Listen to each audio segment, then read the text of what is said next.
Passion, drive, and patience. The formula for winning championships is also what keeps your ride or die alive.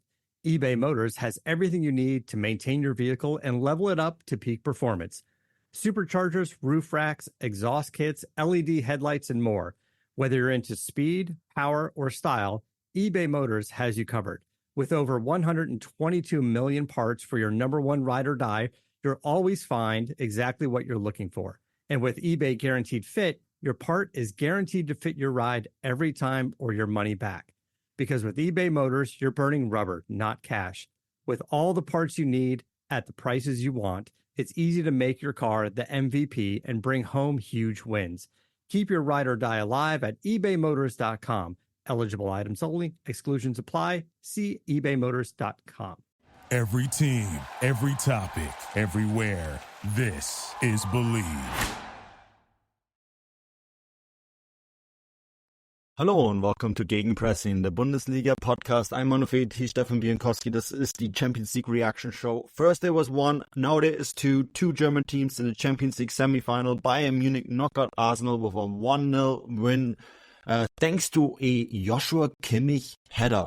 I did not have that on my bingo card, Stefan, but here we are. But first of all, how's it going? How did you experience the match? I'm doing very well.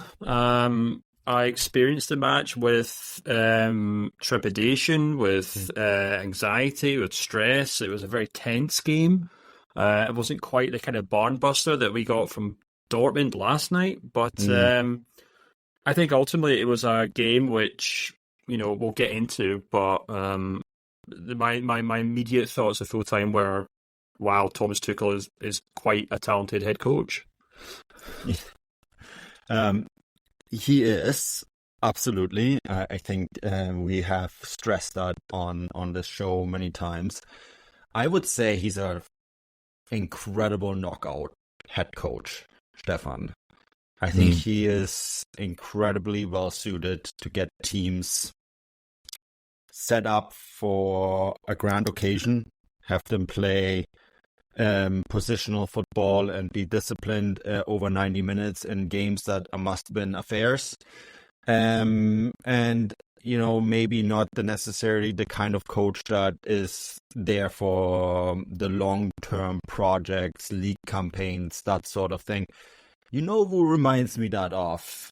A certain Portuguese head coach, Jose Mourinho. That's what Tuchel is. Tuchel is the German Mourinho. Tuchel is the guy that gets the job done in the big competitions. And you know what? I'm not saying this flippantly. This is how many semi-finals now and finals has this guy reached? He's won the Champions League with Chelsea. Not a very good Chelsea side, mind you, right? Got PSG to the final the year before. He's great in this competition. And you know what? If I'm Real Madrid or Man City, I'm looking to my right here and I'm seeing they're still playing. You know, I wouldn't be happy with Bayern going through here, Stefan, because they will face a guy who's going to set this team up very well for 180 minutes of probably more of what they've done against Arsenal.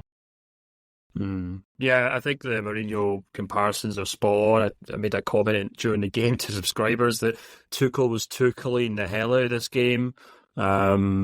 You know, and obviously Mourinho would be proud, and I think it's a perfect comparison. You know, I mean, the thing about Mourinho is that he's obviously, you know, of a certain age, and of a certain era, and you know, is maybe not as fashionable as Pep Guardiola and you know, Jurgen Klopp and guys like that. And sure, maybe he's not kind of reaching the same heights that he once did, but I've always thought to myself that if football was ever in a kind of Space Jam situation where they had to put together a team of 11 players to beat a team of 11 aliens, you know, and who would be the manager, I would pick Jose Mourinho. If it's a one-off game to save the universe, Jose Mourinho is the guy you want to be in charge of that team. And Thomas Tuchel's of a very similar kind of, you know, and I think over the course of these two ties, he made that perfectly clear. I put it on the record quite comfortably saying, you know, if Arsenal didn't win this tie, it'd be one of the upsets of the season, and I genuinely think it was, because not, you know, and that's not to say, oh, you know, the Premier League's fantastic and the Bundesliga is a farmers league, blah, blah, blah. The point I was making was that this Arsenal team had been more or less immaculate in the Premier League this season. They've been impeccable. I mean, obviously, I know people just remember that they recently lost to Aston Villa, but over the course of the season, they've been flawless. And you then compare that to Bayern Munich, who are having probably one of the most turbulent periods of the modern era of their history. And, you know, and the fact that Thomas Tuchel's obviously leaving the club is a perfect example of that. But it's not even just that. It's not as if they've got a fantastic squad and the coach just isn't really working out for it. It's a case of the squad's not being good enough and the club deciding the manager hasn't been good enough either.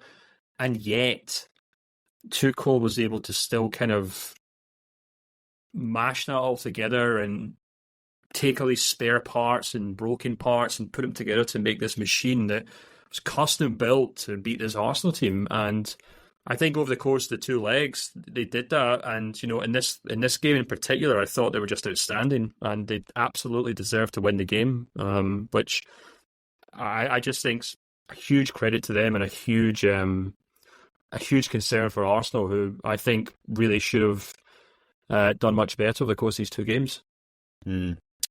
Yeah, I actually, it was a nail biter and it was close, but I was pretty confident that Bayern would win this game. You know, the fact that Arsenal couldn't beat them in London, that was it for me. You know, the thing is too, it's quite remarkable how probably the poorest Bayern team in the generation made this Arsenal team look very ordinary. And you know what? That's not the first time Potter did the same thing. That's actually already, I remember saying this in our work chat, right? That if I was an Arsenal fan, those two games against Porto would have already concerned me. And the recent performances haven't been really that great either. In fairness, you know, an Aston Villa game comes to mind, but at the same time, I mean, this is such a poor Bayern Munich team, and yet this ragtag team of individuals sort of pulled themselves together, and Konrad Laimer is probably still chasing wherever he needs to man mark in this game. Martin Odegaard, he's probably like in the dressing room right now watching him, making sure he's getting dressed properly. Because, I mean, that's remarkable. How I need to look up the stats. It's fresh after the game. I don't have them in front of me, but I want to see how many kilometers Konrad Laimer was running in this game, because where Martin Odegaard was, Konrad Laimer was too. And that's, you know, I think what's really important to keep in mind when you say stuff like that is that's not a team that doesn't play for their coach anymore. You know, Joshua Kimmich playing a role that he's probably best suited for. I think he's an excellent right back. He showed it again today, right? Some of the crosses that he drifted in, because that cross that Goretzka put on the crossbar, that was an incredible cross, right? And then his header, of course, coming from a space where he usually isn't. That also, you know, is another one where you just think like maybe that's always been his best role, but the fact that he's pulling through there and getting the job done and working his ass off, you know, for Bayern Munich and this head coach, that doesn't strike me as the relationship between the squad and the club is broken. Thank you for listening to Believe.